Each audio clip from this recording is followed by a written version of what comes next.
Бүгін сіздермен 2 минутта дайындалатын выпечка жасайтын боламыз. Видеоның соңына дейін қарап, каналға подписаться етіңіз. Бірінші слоеный тестаны аламыз. Тез-тез домалақ қып жайып жібереміз. Ұн сеуіп отырып айналдыра тез-тез жаямыз. Слоеный тестоның орнына пиццаның тестасын қолдансаңыздар да болады. Осындай домалақ қамырдан екеу жаямыз. Міне біріншісі дайын болды. Мұнда мен қолданған самсаға арналған сияқты слоеный тесто дөңгелек қып бөлінгені бар, соны қолданған болатын.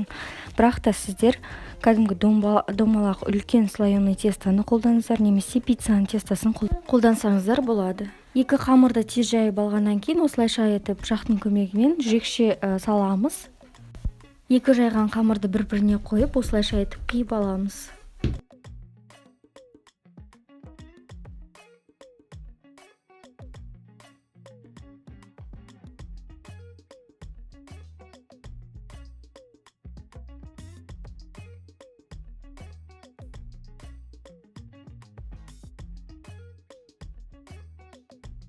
Начинкасына үйде қандай зат бар, соны жағамыз. Мысалға мен нутелла жақтым, немесе варенье жағуға болады. Творогпен бір жұмыртқаны араластырып жақса болады. Күштілеп бәр шетіне жағып шығамыз.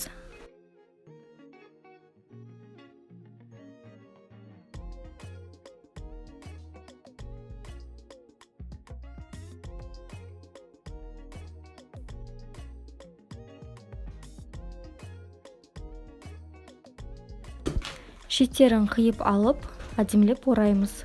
Видеода қазір көрсетілгендегідей. 180 градуста 30-35 минутта пісіп шығады. Бетіне жұмыртқаның сарысын жағып, сахарный пудра сеуіп қоямыз.